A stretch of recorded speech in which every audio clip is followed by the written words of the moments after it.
अब हम गलातियों के पत्र के हमारे 5वें अध्याय में आ पहुंचे हैं और आज के दिन हम चर्चा करने वाले हैं विश्वास के विरुद्ध में काम।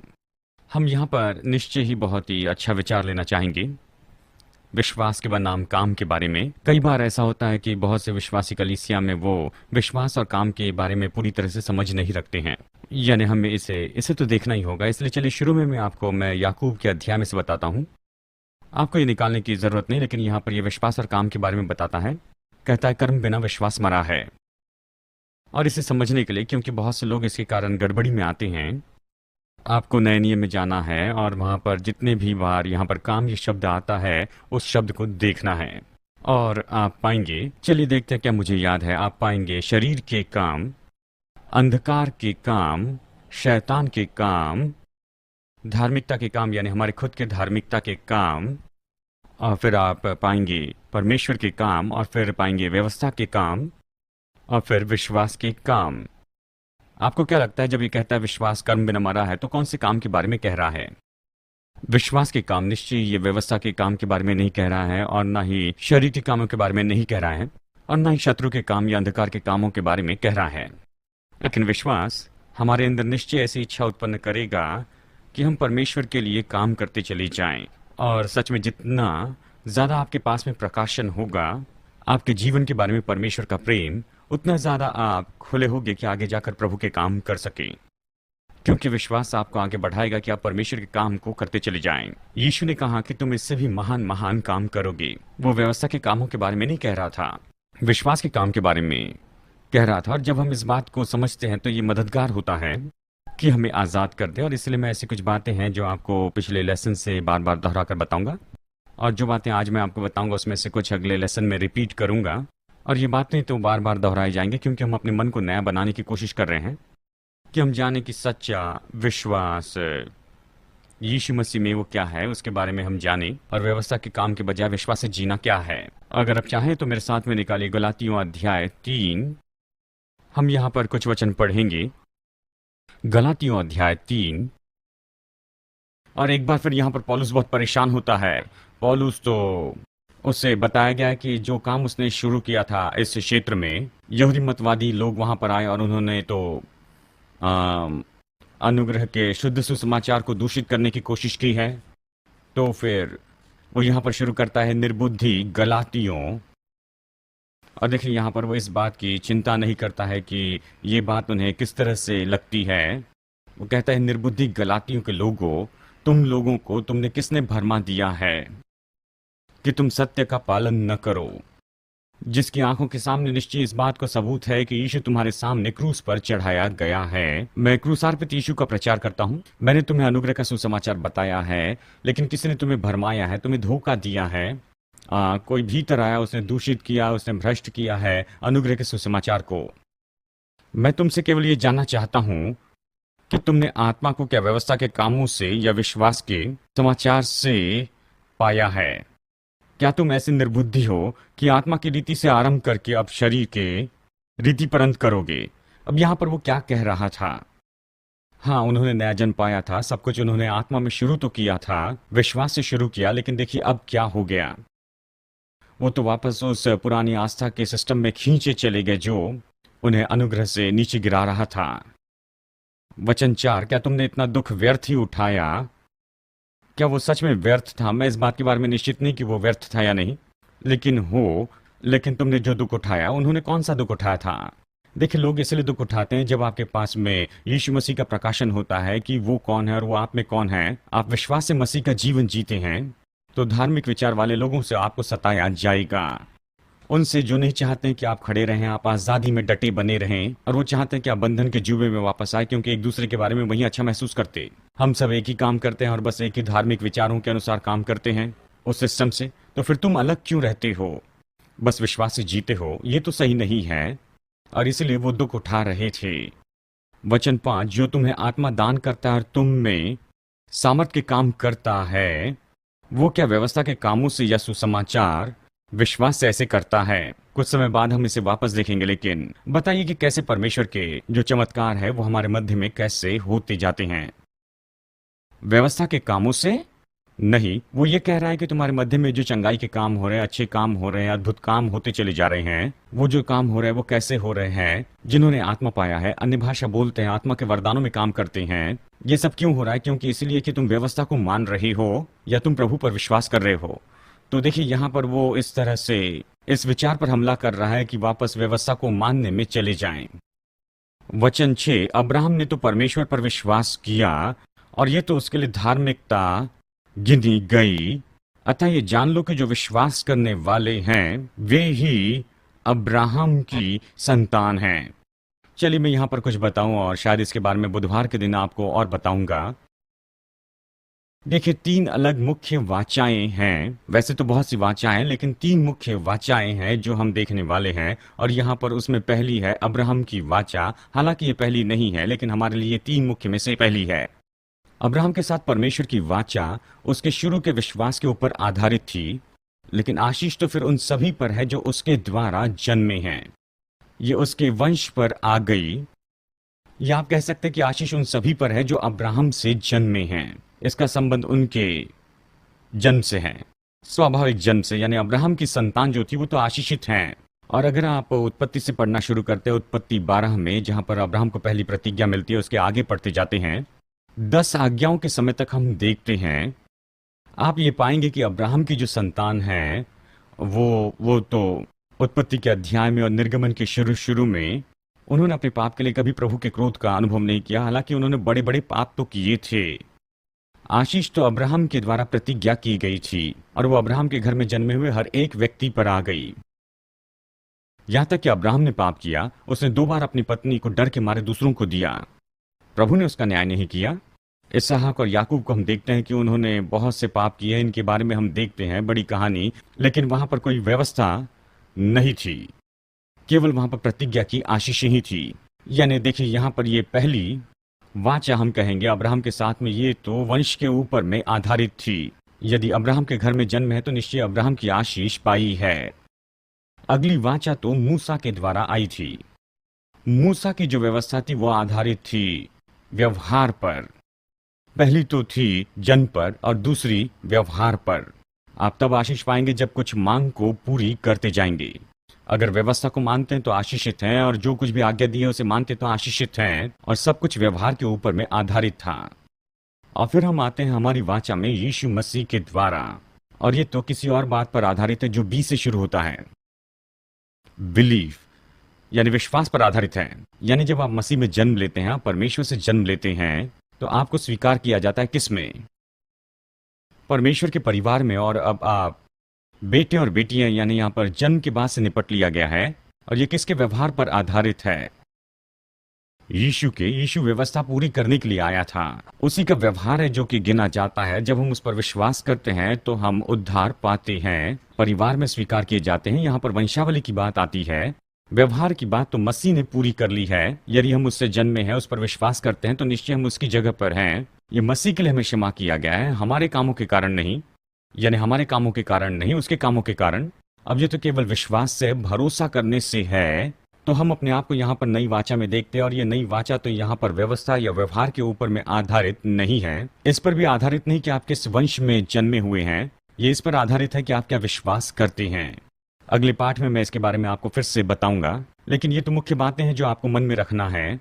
यानी ये वाचा हमारे व्यवहार पर आधारित नहीं। और इसी बात के बारे में पौलुस यहाँ पर बताता है। गलातियों अध्याय 6 में वो ये कहता है, अब्राहम ने परमेश्वर पर विश्वास किया और ये इसके लेखे में धर्म गिना गया। तो क्या तुम ये नहीं जानते कि जो विश्वास से हैं, ये वही है जो उस वंश के हैं। यानी जब आप विश्वास में आते हैं, हालांकि अब्राहम के वंश में आपने जन्म नहीं लिया है, और आप विश्वास में आते हैं, उसकी वंश में आते हैं, उसकी सारी प्रतिज्ञा में आते हैं। और देखिए आगे वचन 8 ये कहता है कि जबकि परमेश्वर ने ये देख लिया कि वह अन्य जातियों को धर्मी ठहराएगा, यानी हमें विश्वास से पहले से अब्राहम को यह सुसमाचार सुना दिया, तुझ में सब जातियां आशीष पाएगी। यहाँ प्रभु की प्रतिज्ञाओं के सार्वभौमिक रूप को देखते हैं कि वो केवल अब्राहम में दिलचस्पी नहीं ले रहा था। अब्राहम को बस चुन लिया गया था कि वो इनमें पहला हो जाए, जिससे वो प्रतिज्ञा कर सके और उसी के द्वारा मसीह आ सके, और फिर वो सारे देश को विश्वास देगा। यानी परमेश्वर ने ये योजना अपने दिल में पहले से बनाकर रखी थी, और अब्राहम ही वो है जिसने इन प्रतिज्ञाओं को प्राप्त किया। वचन 9, इसलिए जो विश्वास करने वाले हैं वे विश्वासी अब्राहम के साथ आशीष पाते हैं। इसलिए जितने लोग व्यवस्था के कामों पर भरोसा रखते हैं वो सब श्राप के अधीन हैं। वे सब श्राप के अधीन है, क्योंकि लिखा है, जो कोई व्यवस्था की पुस्तक में लिखी हुई सब बातों को करने में स्थिर नहीं रहता है वो श्रापित है। सवाल है कि व्यवस्था का श्राप क्या है? व्यवस्था का श्राप तो बस यही था कि आप व्यवस्था को पूरा नहीं कर सकते थे। यह असंभव था। यही तो श्राप था, कोई इसे पूरा नहीं कर सकता था। अगर इसे नहीं करते हैं तो निश्चय ही श्राप तो आएंगे ही, लेकिन व्यवस्था का असली श्राप यह था कि कोई भी व्यवस्था को पूरा नहीं कर सकता था। कोई भी 613 व्यवस्था को पूरा नहीं कर सकता था। और सच में देखा जाए तो व्यवस्था व्यवहार कर रही थी, केवल यहूदी के मन में उसके बाहरी व्यवहार से काम कर रही थी। यीशु केवल इसे पूरा करने नहीं, लेकिन यह उन्हें के दिल में रखने के लिए भी आया था। और हालांकि वो व्यवस्था बाहर से मान रहे थे, अपने दिल से इसे नहीं पूरा कर रहे थे, इसलिए फिर भी वो दोषी ही थे। पहाड़ी उपदेश इसी के बारे में है। ठीक है, ये वचन इस तरह से कहता है कि जो कोई भी व्यवस्था की पुस्तक में लिखी हुई सब बातों को करने में स्थिर नहीं, वो श्रापित है। वचन 11, पर यह बात तो प्रकट है कि व्यवस्था के द्वारा परमेश्वर के यहाँ कोई धर्मी नहीं ठहरता, क्योंकि धर्मी जन विश्वास से जीवित रहेगा। पर व्यवस्था का विश्वास से कोई संबंध नहीं है, क्योंकि जो उसको मानेगा वो उसके कारण जीवित रहेगा। यहाँ पर यही तो महत्वपूर्ण बात है। ये कहता है कि व्यवस्था विश्वास से नहीं है। अब ये मूसा की व्यवस्था के बारे में कहता है, लेकिन ये तो लागू होती है चाहे हम किसी भी धार्मिक पृष्ठभूमि से आते हो। जब मैंने पूछा था, आप में से बहुत से लोगों ने हाथ उठाया था कि आपको लगता है कि आप नैतिकवादी चर्च में ही थे। कलीसियाएं नैतिकवाद की ओर झुकते चली जाती है, क्योंकि स्वाभाविक मन खींचा जाता है मनुष्य के बनाए गए कामों की ओर ही। किसी कारण से लोग अजीब महसूस करते हैं आत्मा के द्वारा परमेश्वर के साथ में सीधे संबंध के बारे में। निश्चय ऐसी कोई बात की शाश्वती चाहिए जो वो बनाते, जिससे वो अच्छा महसूस कर सके। और नैतिकवाद बहुत से अलग अलग विचारों को लेकर आता है, खास करके ये इस संसार के साथ में आपका संबंध कैसा है और कलीसिया के साथ में आपका व्यवहार कैसा है। इन्हीं क्षेत्र में आप नैतिकवाद को ज्यादा पाते हैं। आप कलीसिया में कैसे व्यवहार करते हैं। निश्चय में ऐसे कलीसिया में रहा जहां पर आपको रहना चाहिए था। सच में हफ्तों के सातों रात आपको चर्च में ही रहना पड़ेगा। मैं ऐसी कलीसिया का सदस्य नहीं था, लेकिन ऐसी कलीसिया में जरूर गया हूं। संसार के दूसरे भागों में नैतिकवाद की जो बात है हमारे देश से भी बहुत ज्यादा बढ़कर है। अगर हफ्ते में सातों शाम आप वहां पर नहीं जाते हैं तो संगति से बाहर हो गए हैं, और उसके परिणाम में दोष भावना आ जाती थी। और बहुत सी कलीसिया जिन्हें मैं जानता हूं लैटिन अमेरिका में, ये तो बड़ी बात है, लोग निरंतर वहां पर अनुशासन में हैं।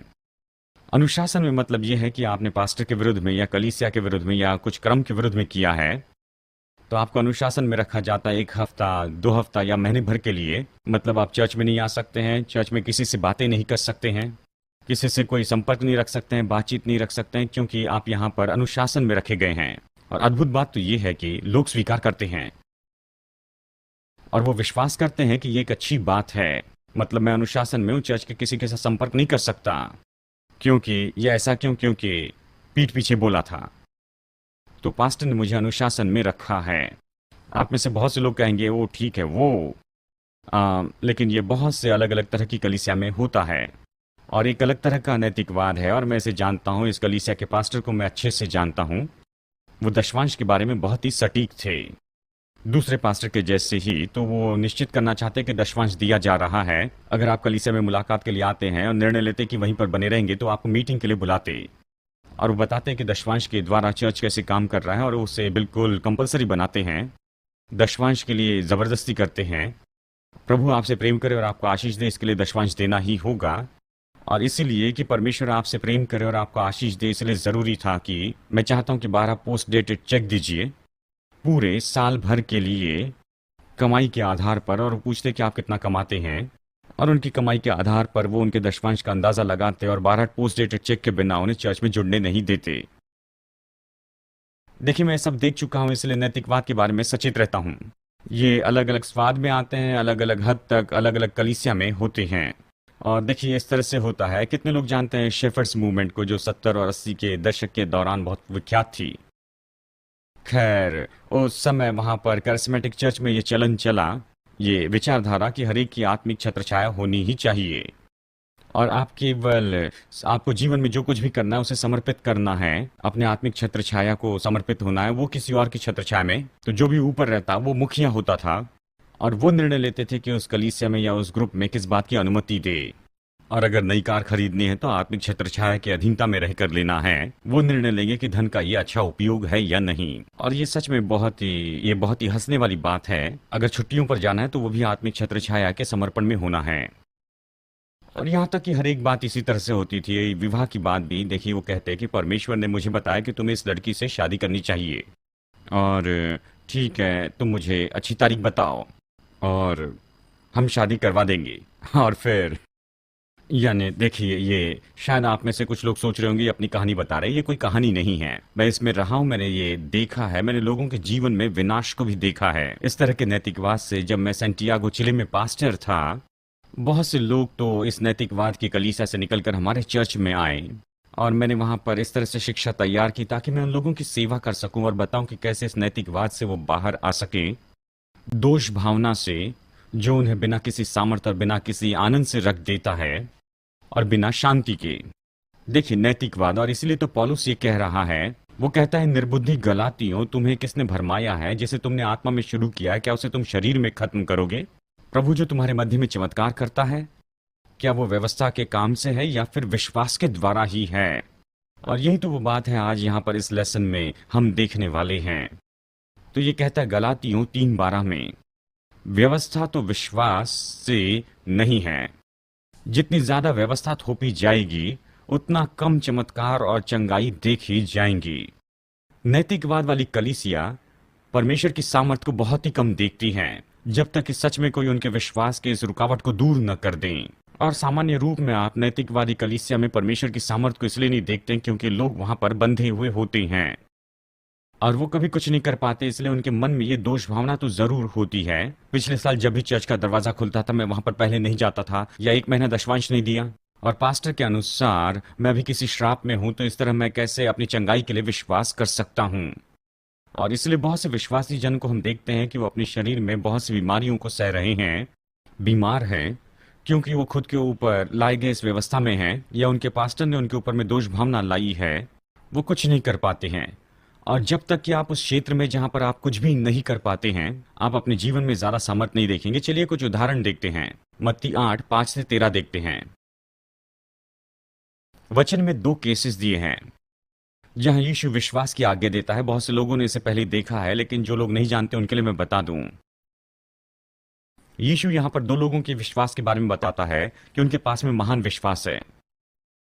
चलिए पढ़ते हैं मत्ती 8:5-13 तक। जब यीशु कफरनहूम नगर में आया तो एक सूबेदार ने उसके पास आकर उससे विनती की, हे प्रभु, मेरा सेवक घर में लकवा रोग से बहुत दुखी पड़ा है। और मैं सोचता हूँ ये लूका में यहाँ पर लिखा गया है, वो उसके लिए बहुत ही प्यारा था, वो अपने सेवक से प्यार करता था। और यीशु ने कहा, मैं आकर उसे चंगा करूंगा। ये जो भी कह रहा था यीशु करने के लिए तैयार था। सूबेदार ने उससे कहा, हे प्रभु, मैं इस योग्य नहीं कि तू मेरे छत के तले आए, परंतु केवल मुख से कह दे तो मेरा सेवक चंगा हो जाएगा, क्योंकि मैं भी पराधीन मनुष्य हूँ। अधिकार के बारे में उसका जो प्रकाशन था। वचन 10 ये सुनकर यीशु को अचंभव हुआ, और वो जो उसके पीछे आ रहे थे उनसे कहा, मैं तुमसे सच कहता हूँ कि मैंने इतना महान विश्वास नहीं पाया, इसराइल में भी नहीं पाया।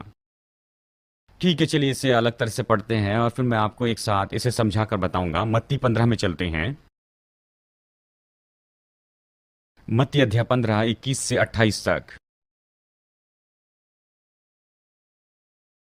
मत्ती 15 वचन 21-28। यीशु वहां से निकल कसूर और सैदा के प्रदेश में चला गया। उस प्रदेश से एक कनानी स्त्री निकली, और एक जगह कहता है सायरोफिनिशियन, यानी दूसरे शब्दों में वो यहूदी नहीं थी, अन्य जाति थी। उस प्रदेश से कनानी स्त्री निकली और चिल्लाकर कहने लगी, हे प्रभु, दाऊद की संतान, मुझ पर दया कर। उसने ऐसे कहा, मेरी बेटी को दुष्टात्मा बहुत सता रहा है। और जब हम बारतिमाई के बारे में देख रहे हैं, मैं सोचता हूं कि मैंने आपको इसके बारे में बताया है। उसके पास में प्रकाशन था कि यीशु कौन है। ये तो दाऊद की संतान है, मसीहा, जो उद्धार देने के लिए आया है। ठीक है, वचन 23 पर उसने उसे कुछ उत्तर न दिया।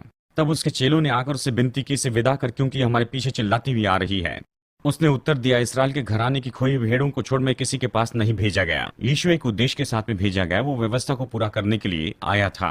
वो अलौकिक जीवन को यहाँ पर व्यवस्था के सामर्थ्य के ऊपर प्रकट करने के लिए आया था। और भी दूसरे उद्देश्य थे, लेकिन वो खास करके इसराइल की खोई हुई भेड़ों के लिए ही आया था। वचन 25, वो आई और यीशु को प्रणाम करके कहने लगी, प्रभु मेरी सहायता कर। उसने उत्तर दिया कि लड़कों की रोटी लेकर कुत्तों के आगे डालना अच्छा नहीं है। अब इस संदर्भ में कुत्ता शब्द जो है अन्य जातियों के बारे में था। ये मेरे लिए अच्छा नहीं है कि जो इसराइलियों के लिए दिया गया उससे, यानी अब तक उन्होंने पूरा इनकार नहीं किया, इसलिए मैं उनके लिए भेजा गया हूँ। और ये अच्छा नहीं कि जो उनके लिए है वो उसे लेकर अन्य जातियों को दे दूं। अब वो उसे परख रहा था, क्योंकि देखिए वचन कहता है कि परमेश्वर ने किससे प्रेम रखा, यहूदियों से या फिर किससे, जगत से। वो जानता था वो तो प्रेम प्रकट हुआ था। ठीक है, उसने उत्तर दिया, सत्य है प्रभु, पर कुत्ते भी वो चूर चार खाते हैं जो स्वामी की मेज पर से गिरते हैं। इस पर यीशु ने उसको उत्तर दिया, हे स्त्री, तेरा विश्वास बड़ा है, जैसे तू चाहती है तेरे लिए वैसे ही हो। और उसकी बेटी उसी घड़ी से चंगी हो गई। अब देखिए इन दोनों केसेस में वो कहता है कि ये तो बहुत ही महान विश्वास है। और इन दोनों लोगों के लिए कौन सी बात सत्य है? वो व्यवस्था में नहीं थे। और देखिए यहां पर ये दोनों जानते थे कि वो पूरी तरह से अयोग्य हैं। वो अपने काम के द्वारा उसके सामने नहीं आ रहे थे। वो व्यवस्था को मानने के आधार पर नहीं आ रहे थे। वो जन्म के आधार पर उसके पास नहीं आ रहे थे। वंशावली यानी अब्राहम की वाचा के द्वारा अपने कामों के आधार पर वो नहीं आ रहे थे। और वो तो बस इसी के आधार पर उसके पास में आ रहे थे, एक तो अधिकार के प्रकाशन पर और दूसरा दया के प्रकाशन पर। दोनों जानते थे कि वो योग्य नहीं है। और ये स्त्री तो सहमत भी हो गई कि ठीक है मैं कुत्ती हूं, लेकिन यहां तक कि कुत्ते भी अपने स्वामी की दया को पाते हैं। व्यवस्था को मानना, व्यवस्था तो विश्वास नहीं है। और देखिए इसलिए यीशु ने कहा, उसने लोगों से कहा कि जाओ सड़कों पर जाओ और वहां पर से लोगों को लेकर आओ, उन्हें मेरे पास में लेकर आओ। देखिए जो लोग व्यवस्था के अधीन नहीं हैं वो तो ऐसे लोग हैं जो सच में प्राप्त करते हैं। और देखिए बहुत से लोग दूसरे देशों में क्यों चमत्कारों को देखते हैं, और लोग अक्सर कहते हैं कि हमारे यहाँ जो चमत्कार नहीं होते वो दूसरे देशों में होते हैं, क्योंकि बहुत सी जगह जहां पर सुसमाचार अब तक प्रचार होना है वो व्यवस्था में नहीं है। उनके पास धार्मिक विचारधारा नहीं है। वो सुसमाचार सुनते हैं, विश्वास तुरंत जन्म लेता है, वो जानते प्रभु प्रेम करता है और चंगे हो जाते हैं, क्योंकि वो व्यवस्था के अधीन नहीं है। व्यवस्था विश्वास से नहीं है। चाहे ये मूसा की व्यवस्था हो या आपके चर्च की व्यवस्था हो। कुछ कलीसिया नैतिकवाद वाली है तो कुछ और उनमें तो दोनों बातें हैं। एक पैर तो मानो अनुग्रह पर है, दूसरा जो पैर है नैतिकवाद पर है। अनुग्रह के संदेश में आपको सावधान रहना होगा, यानी वो वहां पर रखते हैं संतुलन नैतिकवाद की बातों में। और इन लोगों को परमेश्वर से पाने में समस्या होती है, इसलिए कलीसिया तो बीमार लोगों से भरी हुई है, क्योंकि वो उस जगह तक नहीं पहुंचे हैं जहां तक कि जो कुछ भी काम के बारे में वो सोचते हैं वो अपने जीवन में दोष भावना को लेकर चलते जाते हैं। और दोष भावना विश्वास को मारती है। पाप की सचेतता विश्वास को मारती है। पाप की सचेतता व्यवस्था से आती है। चलिए मैं आपको ये दिखाऊं, मेरे पास कुछ है, मुझे पता नहीं क्या शायद ये आपके नोट्स में है या नहीं। पहला तिमोथी 1:5 में चले।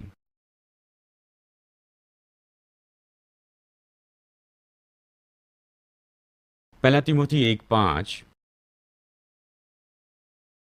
आज्ञा का सारांश ये है, इसका मतलब ये है कि आज्ञा का उद्देश्य ये है, ये आज्ञा से जो कुछ भी मिलना है वो तो बस यही है, दान करना, प्रेम करना और शुद्ध मन और अच्छा विवेक हो और कपट रहित विश्वास यानी शुद्ध विश्वास। देखिए उद्देश्य अनुग्रह के सुसमाचार की जो आज्ञा है उसका उद्देश्य ये है कि आप शुद्ध दिल से प्रेम रखने वाले हो जाएं और अच्छा विवेक रखें और कपट रहित विश्वास रखें। जो सचेतता से विश्वास आता है वो अशुद्ध हो सकता है, और ऐसा विश्वास जो कि आता है उस दोष भावना से जहां पर आप पूरा नहीं कर पाए किसी और के स्तर पर या फिर अपने खुद के स्तर पर ही।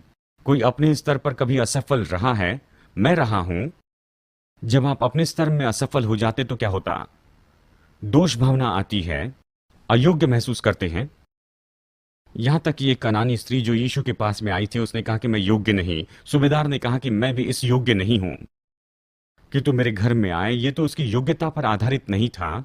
उसने उससे परे देखा, जाना कि ये तो अधिकार का व्यक्ति है, ये तो इसकी दया है और मेरे दास के लिए मेरा जो प्रेम है वो उसके द्वारा मैं इसकी दया चाहता हूं। और देखिए इसी के कारण वहां पर यीशु ने कहा कि ये महान विश्वास है। पाप की सचेतता तो सच में मारने वाली, और शायद माफ करना डी में एक और लेसन में हम इसके बारे में बात करेंगे, लेकिन पाप की सचेतता आपको मार देगी। और पाप की सचेतता तो नैतिकवाद का फल है, ये नैतिकवाद का फल है। मैं ऐसी जगह पर आया हूं। चलिए हम देख लेते हैं तीतुस अध्याय 1 वचन 14 और 15, मैं अपने जीवन में ऐसे समय में आया हूं जहां दोष भावना मेरी शत्रु है और मैं उसे बिल्कुल नहीं सह सकता हूं। अब देखिए, इसका मतलब ये नहीं कि मैं अपने जीवन में पाप करने के लिए आजाद हूं, मैं वो नहीं कह रहा हूं। लेकिन जब मैं गलती करता हूं, मैं दोष भावना को अपने दिल में आने नहीं देता हूं। मैं तुरंत उससे व्यवहार करता हूं, तुरंत ही ये स्वीकार करता हूं परमेश्वर की दया और अनुग्रह पर कि उसमें से मैं बाहर आऊं, मैं उसी में बना नहीं रहता हूं। मुझे पता नहीं मैं इस जगह पर कैसे आया, लेकिन मैंने निश्चय इस बात को जाना हूं कि कैसे दोष भावना और हीन भावना खुद आ जाती है। ये विश्वास को मारती है, सपने को मारती है, दर्शन को मारती है। ये आपको नाश कर देगी। आप सोचेंगे आप पर इतना सारा बोझ है और आप इसके योग्य नहीं हैं। न्यूज़ फ्लैश, तुम योग्य नहीं हो। लेकिन यीशु ने आपको योग्य बनाया है। ये आपके व्यवहार पर आधारित नहीं, लेकिन उसके व्यवहार पर आधारित है। ये इस पर आधारित नहीं कि आपके माता पिता कौन थे, इस पर आधारित है कि उसका पिता कौन था। अब आप उसके परिवार में स्वीकार किए गए हैं और उसका व्यवहार आपके अंदर में रखा गया है। अब ये आपके विश्वास पर आधारित है और ये आपके विवेक को आजाद कर दे। ठीक है, मैंने क्या कहा? तीतुस 1:14 और 15, जिसने अपने आप को दे दिया। माफ करना, ये नहीं, चलिए इसे पढ़ते हैं। और यहूदियों की कथा कहानी और उन मनुष्यों की आज्ञा पर मन न लगाएं। शुद्ध लोगों के लिए सब शुद्ध वस्तुएं हैं, पर अशुद्ध और अविश्वासियों के लिए कुछ भी शुद्ध नहीं है, वरन उनकी बुद्धि और विवेक दोनों अशुद्ध हैं। देखिए, यहां पर बड़ी बात है। अगर आपका विवेक इस तरह से अशुद्ध हुआ है क्योंकि वहां पर कुछ अशुद्ध है, आप शुद्धता को अच्छे से नहीं जानते हैं। यह कहता है शुद्ध के लिए सब कुछ शुद्ध है। इसका मतलब यह नहीं कि सब कुछ अच्छा है, बस इसका मतलब है कि जीवन के बारे में आपका दृष्टिकोण शुद्ध है। जो बातें अच्छी है उन बातों के बारे में सोचिए जो अच्छी खबर वाली है। आपके पास में विश्वास की मनोदशा है जो जानता है कि अनुग्रह आपकी विरासत है मसीह में। लेकिन उनके लिए जो अशुद्ध है और अविश्वासी हैं, दोष भावना से विश्वास चुरा लिया जाता है। पाप की सचेतता से कुछ भी शुद्ध नहीं है। जब मैं लेटर राइटिंग डिपार्टमेंट में काम करता था और इन सवालों का जवाब देता, और लोग हमेशा पत्र लिखते थे और बता सकते थे वो दोष से निपट रहे हैं, दोष भावना से व्यवहार कर रहे हैं, भूतकाल से निपट रहे हैं, गलतियों से निपट रहे हैं। ये एक बात है। और दूसरी बात तो ये है, क्या ये पाप है, और वो पूरी लिस्ट बताते हैं, क्या ये पाप है, क्या ये पाप है, क्या ये पाप है। देखिए, ये किस तरह की सोच है। पाप की सचेतता है। विश्वास पाप की सचेतता में जन्म नहीं लेता है। क्या ये पाप नहीं है? क्या वो पाप नहीं? जो भी विश्वास से नहीं है वो पाप है, रोमियो कहता है। और विश्वास तो वचन के सुनने से आता है, यानी जो कुछ भी आपने परमेश्वर से नहीं सुना है वो पाप है। जो कुछ प्रभु से बाहर है वो तो पाप ही है। ये उसकी सूची बनाने से नहीं है, ये तो पिता के साथ में संबंध की बात है। पर बात तो ये है कि उनका विवेक तो अशुद्ध हो गया था। उनका विवेक अशुद्ध हो गया था। यदि विवेक अशुद्ध हो जाए, विश्वास काम नहीं करता। जब आपका विवेक अशुद्ध हो जाता है तो आप वहां पर बस नियमों को देखते जाते हैं कि आपका विवेक अच्छा महसूस करे। यदि वो मुझे इस चर्च में कहे कि मुझे ये करना है, वो करना है, वो करना है, ये नहीं करना है, वो नहीं करना है, तो ये अच्छा है। और इसीलिए बहुत से लोग इस तरह के धार्मिक समूह की ओर मानो खींचे चले जाते हैं, जिसमें कुछ बड़े हैं तो कुछ छोटे हैं। ये अपने विवेक में यहाँ पर अच्छा महसूस करते हैं। ऐसे भी ग्रुप्स हैं जहाँ पर आप वहाँ पर जाकर प्रतिदिन अंगीकार करते चले जाएं और आपको याजक के सामने अंगीकार करना ही है। ठीक है, हम ये ऐसा क्यों करते हैं? क्योंकि ये तो पाप की सचेतता के स्टेरॉइड्स हैं। यानी आप तो पाप की सचेतता में निरंतर रहते हैं और आप किसी के पास में जा रहे हैं ताकि वो आपको कहे कि हाँ ठीक है, आप ठीक हैं, तुम्हें क्षमा करता हूं, तुम ठीक हो। आपका विवेक जो है वो दोषी हो चुका है और इसीलिए आप विश्वास से नहीं जीते, और धर्मी जन विश्वास से जीवित रहेगा और वो पाप की सचेतता से जीने की कोशिश कर रहे हैं। आप इस तरह नहीं जी सकते हैं। यही तो बड़ा फर्क है यहां पर विश्वास से जीने में और दोष भावना में जीने में। देखिए इब्रानियों 10:22, इब्रानियों 10:22 कहता है कि आओ हम सच्चे मन से और पूरे विश्वास के साथ में आगे आएं और विवेक का दोष दूर करने के लिए हृदय पर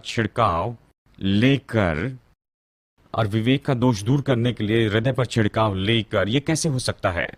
कैसे आप विवेक के दोष से दूर करने के लिए दिल पर छिड़काव कर सकते हैं? पाप की सचेतता से कैसे हो सकते हैं? आपको व्यवस्था से बाहर होना ही होगा। आपको निश्चय आजाद होगा व्यवहार के आधार पर रहने वाले इस धार्मिक सोच से ही। नहीं तो आप कभी पाप की सचेतता से आजाद नहीं होंगे जब तक आप ये सोचेंगे। आपका व्यवहार आपके लिए प्रभु के व्यवहार को निश्चित करता है। चलिए मैं आपको अनुग्रह के बारे में बता दूं। मैंने आपको अनुग्रह के बारे में बताया, सीधे और आड़े संबंध के बारे में। अगर कोई नहीं समझ आया तो चलिए इसे मैं बता दूं। जब मैं सीधे अनुग्रह के बारे में कहता हूं तो मैं बता रहा हूं परमेश्वर आपको कैसे देखता है और उसकी असीम कृपा आपके लिए कैसी है, बस यीशु के कारण ही। प्रभु आपसे प्रेम करता है, आपसे प्रेम करता है चाहे आपने कुछ भी किया हो। वो सबसे प्रेम करता है और हमने इस पर चर्चा की है। ये अनुग्रह के सीधे संबंध के बारे में है। कुछ लोग इसके बारे में नहीं देखते हैं और वो ये सोचते हैं कि बस पाप के कारण अनुग्रह बढ़ता है, पाप के कारण अनुग्रह बढ़ता है तो बस जाकर मैं पाप करूंगा क्योंकि प्रभु मुझसे प्रेम करता है। देखिए ये इसकी गलत समझ है। यहाँ पर ये जो खड़ा संबंध है अनुग्रह का, ये परमेश्वर आपको देखता है यीशु के आधार पर। ये काम पूरा हो गया है। लेकिन अनुग्रह का जो आड़ा संबंध है या दृष्टिकोण है, यहीं पर मैं ज्यादा शिक्षा देता हूँ। दूसरे ये खड़े भाग पर ज्यादा प्रचार करते हैं, मैं आड़े भाग पर ज्यादा प्रचार करता हूँ कि कैसे अनुग्रह आपको सामर्थ्य देता है कि आप संसार में प्रभु की इच्छा को पूरी करें। अनुग्रह का यही भाग है जो हम कई बार भूल जाते हैं। अनुग्रह तो परमेश्वर की सामर्थ्य और उसका प्रयोजन है कि जाकर प्रभु के काम को करें और उसके राज्य को दर्शाएं। अनुग्रह आपको ऐसे नहीं छोड़ देता है। अनुग्रह के पाठ पर हमने इसके बारे में चर्चा की है। यानी अनुग्रह तो परमेश्वर की सामर्थ्य और उसका प्रयोजन है और ये जो खड़ी बात है ये तो परमेश्वर के साथ पूरी हो गई है। वो हमसे प्रेम करता है। अब हम उसके साथ में क्या करते हैं और यही तो आड़े रूप में प्रकट करना है इस पूरे संसार में। और ये अनुग्रह का जो प्रकटीकरण है वो पूरी तरह से दबा दिया जाएगा यदि हम किसी तरह से नैतिकवाद में वापस चले जाते हैं और उसे दूषित करते हैं और पाप की सचेतता रखते हैं। और जब ये जीवित होता है तो आपका विश्वास घटता है, अनुग्रह का आपका प्रकटीकरण कम होता है। आप एक धार्मिक रोबोट हो जाते हैं जिस किसी धार्मिक आस्था में आप जुड़ जाते हैं और सामान्य रूप में जीवन खत्म होता है। क्या आप समझ रहे हैं? ये आड़ा अनुग्रह संसार के लिए आपके विश्वास को प्रकट करना, पाप की सचेतता की कमी जो आपके जीवन में, यह सच्चाई कि आप जीने के लिए पूरी तरह से आजाद हैं, मसीह में सामर्थ्य और प्रेम से भरा जीवन। ठीक है, तो चलिए देखते हैं गलातियों 5:6।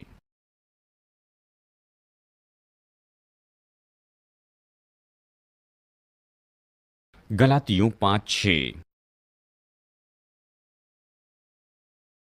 ये कहता है मसीह में न खतना रहित कुछ काम का है, न खतना रहित।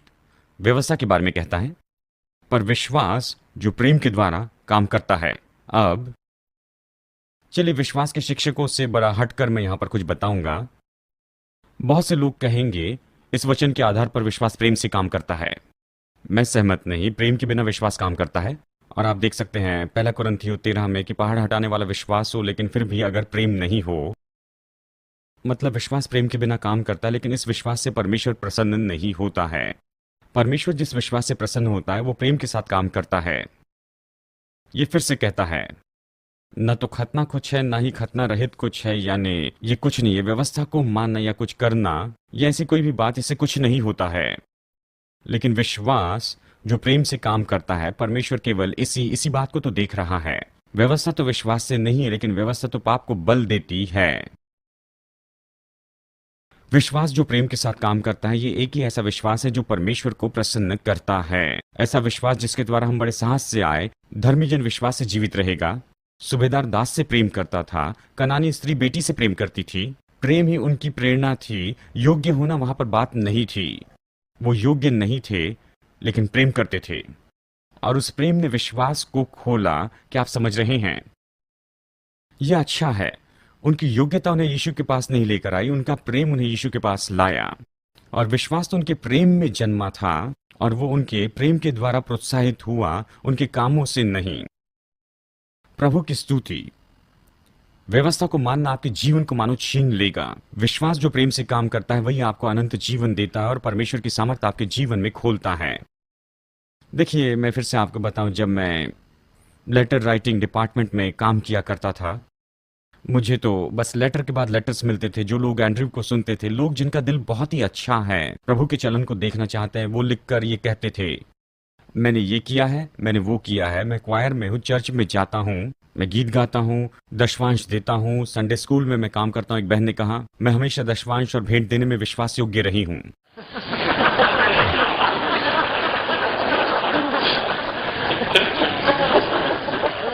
इन बातों को सुनकर मैं पूरी तरह चौंक गया था।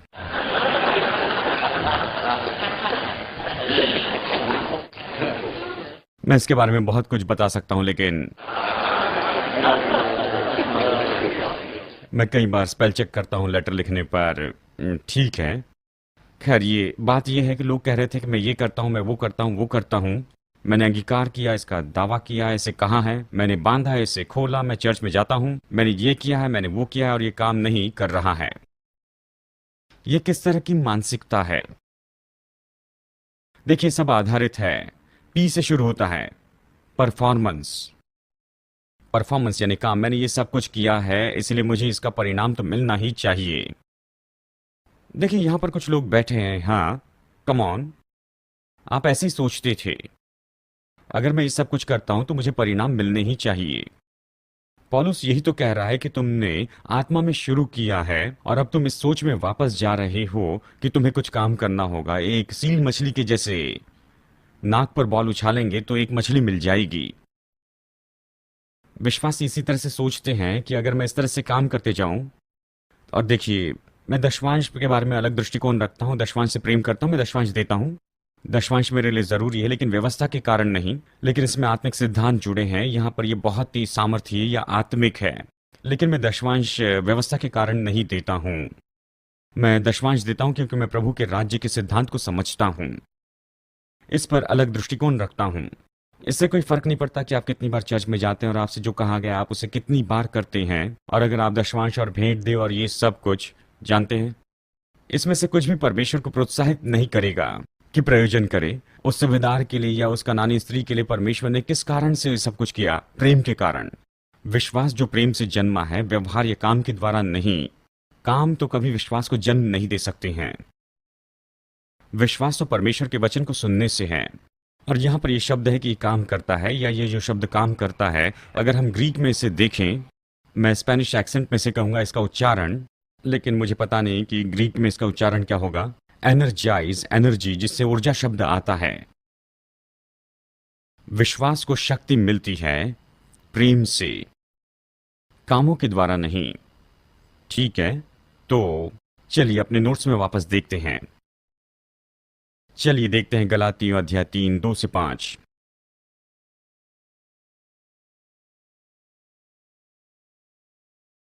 गलातियों 3, 2 से 5 कहता है, मैं तुमसे केवल यह जानना चाहता हूं कि तुमने आत्मा को क्या व्यवस्था के कामों से या विश्वास के सुसमाचार से पाया है।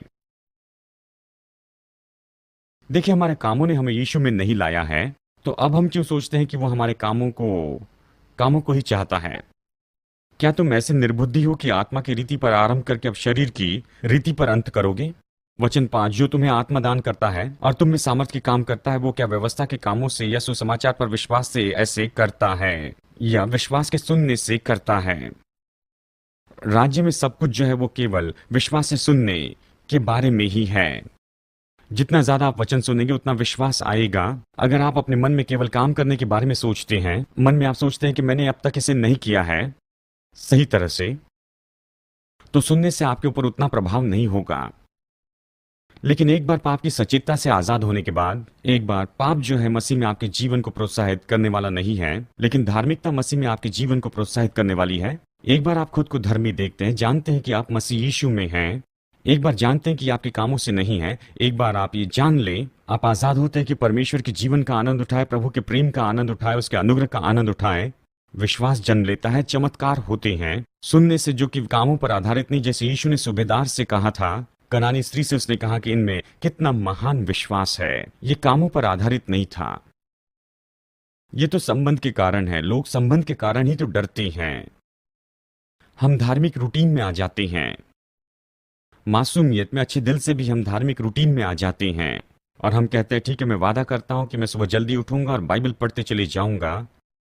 हर सुबह 5 बजे 30 मिनट बाइबल पढ़ूंगा, और इसे पढ़ने के बाद में मैं प्रार्थना करूंगा 30 मिनट तक, या जो भी समय आप निश्चित करते हैं। पहले दिन मुश्किल होती है, दूसरे दिन तो आप बिल्कुल बीच में सोते हैं। तीसरी सुबह उठते भी नहीं। फिर आपके दिमाग में क्या चलता है? मैं इसमें चूक गया, मैं चूक गया हूं, ये दोष भावना होती है। देखिए, ये संबंध नहीं है। ये संबंध नहीं जहां पर आप शुरू करते हैं, अपने काम को नियुक्त करते हैं या कोई आपको वो देता है और आपको उसी के अनुसार काम करना है। मैं दिन भर प्रार्थना करता हूं, ऐसा भी समय रहा जहां बस 2 घंटे प्रभु के साथ बिताएं और अगले दिन शायद 2 मिनट प्रभु के साथ में बिताएं समर्पण के समय में, और अगले दिन शायद 20 दिन, उसके अगले दिन 1 घंटा, फिर हो सकता है उसके अगले दिन 2 मिनट ही बिताए हो। ये तो संबंध की बात होती है, ये कोई आस्था नहीं है। आप लोग जो विवाहित लोग हैं, आप विवाह के बारे में सोचिए। मैं अपनी पत्नी के साथ में प्रतिदिन उतनी ही एक निश्चित मिनट बात नहीं करता हूं, हर दिन ये समय तो बदलते जाता है। कई बार हम कई घंटों तक बातें करते रहते हैं, लेकिन कई बार तो एक ही घर में रहते हुए भी और बातचीत कम होती है क्योंकि हम दोनों अलग अलग काम करते हैं, लेकिन फिर भी हम तो शादीशुदा हैं, अभी भी एक दूसरे से प्रेम करते हैं, एक साथ सोते हैं, सुबह एक साथ निश्चित ही उठते हैं, हमारी शादी हुई है, अभी भी हमारा संबंध है। और वो दिन तो पहले दिन से बिल्कुल अलग होगा, क्योंकि ये कोई आस्था नहीं है, ये तो एक संबंध है। और मैं इसका आनंद उठाता हूं। अगर मैं 2 घंटे उसके साथ बात ही नहीं करूं तो मुझे दोष भावना नहीं होती है। क्या आप इसे समझ रहे हैं? और प्रभु के साथ में बिल्कुल ऐसे ही है। अगर मैं प्रतिदिन एक निश्चित समय या सेकंड्स उसके साथ में नहीं बिताता हूं, मेरा फ्यूज नहीं उड़ेगा, प्रभु सिंहासन से नीचे नहीं गिर जाएगा, वो खत्म नहीं हुआ। ये तो एक संबंध है। देखिए, यही तो विचार हमें अपने दिमाग में अच्छे से रखना है कि ये पिता के साथ में आपके संबंध के बारे में ही है। विश्वास और संबंध का फल है, क्योंकि संबंध में बातचीत और सुनना दोनों जुड़ा होता है। लेकिन ये इसके आधार पर नहीं कि आप कितना अच्छे से करते हैं, इस पर नहीं कि आप कितनी बार इससे करते हैं। ये प्रेम पर आधारित है, प्रेम पर आधारित है। पिता के साथ समय बिताना तो बस प्रेम की ही बात है। अगर आज आपके पास में उसके साथ समय बिताने के लिए केवल कुछ ही मिनट है और कल आप उसके साथ ज्यादा समय बिताएंगे, तो दोषी महसूस न करें, उससे प्रेम करें। और ये आपके काम पर आधारित नहीं है, लेकिन ये तो आधारित है आपके लिए उसके प्रेम में और उस पर आपके विश्वास में, और ये केवल इसी पर आता है। देखिए, रोमियो 2:4।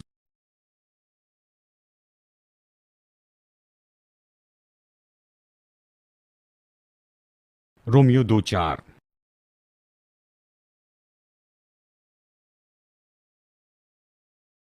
क्या तो उसकी कृपा और सहनशीलता और धीरज रूपी धन को तुच्छ जानता है? क्या ये नहीं समझता कि परमेश्वर की कृपा तुझे मन फिराव को सिखाती है? ये नहीं कहता प्रभु की व्यवस्था तुम्हें पश्चाताप की ओर लाती है। ये नहीं कहता कि दोष भावना पश्चाताप की ओर लेकर आती है। कहता है प्रभु की भलाई पश्चाताप की ओर लेकर आती है। सच्चा पश्चाताप तब जन्म लेता है जब आप जानते ये आपके और आपके कामों के कारण नहीं है, ये उसका प्रेम है। यही तो लोगों के दिल को पिता की ओर लेकर आता है।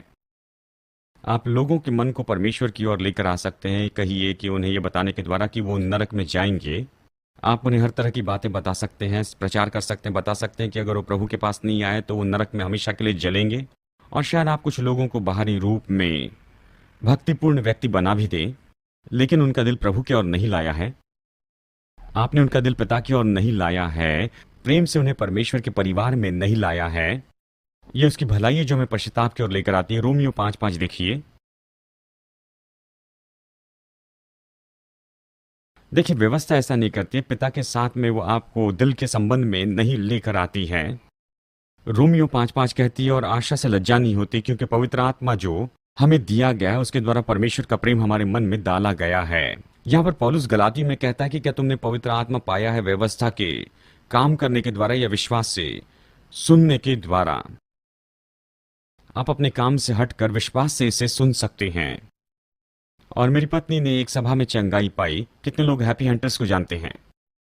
ये 70 के दशक की बात है। चार्ल्स और फ्रांसिस हंटर हीलिंग कैंपेन कर रहे थे। उद्धार के पहले उसने चंगाई पाई थी। वो इस सभा में गई क्योंकि उनकी आंटी उन्हें लेकर गई थी। उनके शरीर में किसी तरह परेशानी थी। उन्होंने वचन का प्रचार सुना और जब उन्होंने कहा कितने लोग चंगाई पाना चाहते हैं, वो खड़ी हो गई। वो खड़े होने के योग्य नहीं थी। उसने कुछ काम नहीं किया, ना ही वो सुसमाचार को समझती, न्यायजन भी नहीं पाया, कुछ भी नहीं किया। बस उसने सुना कि प्रभु उसको चंगाई देना चाहता है, तो वो खड़ी हो गई। वो चंगी हो गई और सोची क्या हो गया। उद्धार पाया, क्योंकि प्रभु का प्रेम उन्हें खींच लेकर आया। ये उनके कामों पर आधारित नहीं था, और ये इस पर आधारित नहीं है कि क्या वो संडे स्कूल में गई, चर्च में गई और इन सारी बातों पर। ये ऐसी बातें हैं जो आनंद चुरा लेते हैं। व्यवस्था ये आपके जीवन में कभी जन्म नहीं दे सकते, इसलिए पौलुस कहता है, वो परेशान होता है, व्यवस्था तो ये सारी बातें तुमसे चुरा लेगी, नैतिकवाद इसे चुरा लेगा। जब नैतिकवाद के बारे में कह रहा हूं तो ये समझ ले मैं क्रम के बारे में नहीं कह रहा हूं। और देखिए, क्रम तो होना चाहिए, क्रम का संबंध परमेश्वर के साथ के रिश्ते के साथ में नहीं होता है। मैं नैतिकवाद के बारे में कह रहा हूं जो जो प्रभु के साथ में आपके संबंध पर अधिकार करता है। मैं कलीसिया में जो क्रम है उसके बारे में नहीं कह रहा हूं। क्या आप समझ रहे हैं? क्रम का जो संबंध है वो वहां पर परमेश्वर के रिश्ते के साथ नहीं, लेकिन ये आपके उत्पादनशीलता से संबंध रखता है। लेकिन नैतिकवाद का जो संबंध आपके रिश्ते के साथ है, क्या परमेश्वर आपको स्वीकार करेगा या नहीं। और नैतिकवाद कभी विश्वास को जन्म देने की जगह नहीं होती है। ये कभी प्रेम को जन्म नहीं देगी, आनंद को कभी जन्म नहीं देगी, शांति और आजादी को। ये हमेशा आपके जीवन में उन चीजों को खत्म करती है। जो लोग प्रभु के पास आते हैं, व्यवस्था को मानते हैं, वो हमेशा सामर्थहीन होंगे, नैतिकवादी और न्याय करने वाले होंगे। किसी को जानते जो न्याय करने वाला है? ये कहां से आता है? नैतिकवाद से आता है। वो एक धार्मिक बक्से में होते हैं। वो धार्मिक बक्से में होते हैं, इसलिए वो अपने क्राइटेरिया के अनुसार आपका न्याय करते चले जाते हैं। चलिए जल्दी से देखिए मत्ती 23:13 में। मैं सारे वचन तो आज नहीं पढ़ पाऊंगा। मत्ती 23:13।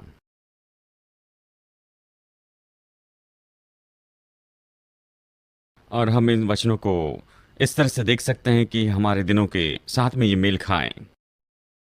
हे कपटी शास्त्रियों और फरीसियों, तुम पर हाय, तुम मनुष्य के लिए स्वर्ग के राज्य का द्वार बंद करते हो, न तो स्वयं ही उसमें प्रवेश करते हो और न उसमें प्रवेश करने वालों को प्रवेश करने देते हो।